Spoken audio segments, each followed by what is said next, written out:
নমস্কার। আপনাদের মধ্যে অনেকেই জানতে চান যে আমাদের কোর্স কবে শুরু হবে। কোর্সের বিষয়ে ঠিকমতো খবর পান না। আনন্দের সাথে জানাচ্ছি যে আগামী 30শে আগস্ট আমাদের পরাশর জ্যোতিষের অনলাইন কোর্স শুরু হচ্ছে। কোর্স ডিটেলস কমিউনিটি সেকশন বা কন্ট্যাক্ট নাম্বারে যোগাযোগ করলে সেখান থেকে পেয়ে যাবেন।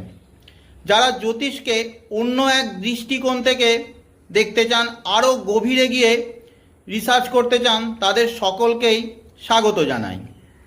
যেমন বৃহস্পতিকে আমরা সকলেই জ্ঞান, ধর্ম, গুরুর কারক মানি। তাই তো কালপুরুষের জন্মকুণ্ডলী অর্থাৎ মেষ লগ্নের জন্মকুণ্ডলীর নবম ভাব অর্থাৎ ধনুর মালিক হলো বৃহস্পতি। নবম ভাব হলো দশমের দ্বাদশ। দ্বাদশ মানে যেমন ব্যয়, তেমনি দ্বাদশ মানে আবার ভোগও। তাই আপনার কর্মকে, মান সম্মান, প্রতিষ্ঠাকে, স্ট্যাটাসকে ভোগ করার জন্য ভালো বৃহস্পতি দরকার।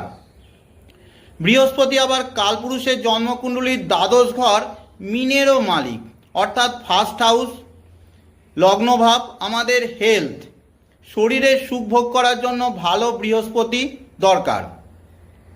বৃহস্পতি যেমন সবথেকে বড় এবং ভারী গ্রহ, আমাদের শরীরের সবথেকে বড় যে অর্গান রয়েছে লিভার, এই লিভারের কারক মানা হয় বৃহস্পতিকে। খাদ্যবস্তু হজম করার জন্য জুস লিভারই তৈরি করে।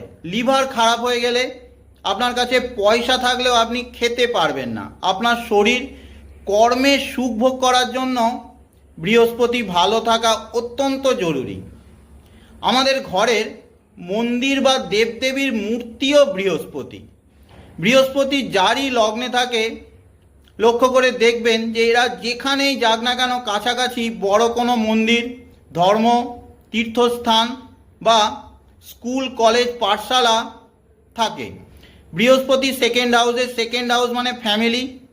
দেবদেবীর ফ্যামিলি ফটোগ্রাফ, যেমন শিব পরিবার, পার্বতী পরিবার বা রাজা রামের পরিবারের মূর্তি, পোস্টার ঘরে থাকে। বৃহস্পতি থার্ড হাউসে শক্তি বা দেবী মূর্তি, ফোর্থ হাউসে কোনো অবতার, যেমন ঠাকুর শ্রী রামকৃষ্ণ, লোকনাথ বাবা বা অনুকূল ঠাকুরের মূর্তি, ছবি ঘরে পাবেন। বৃহস্পতি পঞ্চম ভাবেতে সন্তানরূপী কোনো ভগবান, যেমন গোপাল বা শ্রীকৃষ্ণ, কার্তিক বা গণেশের মূর্তি বিগ্রহ ঘরে থাকে।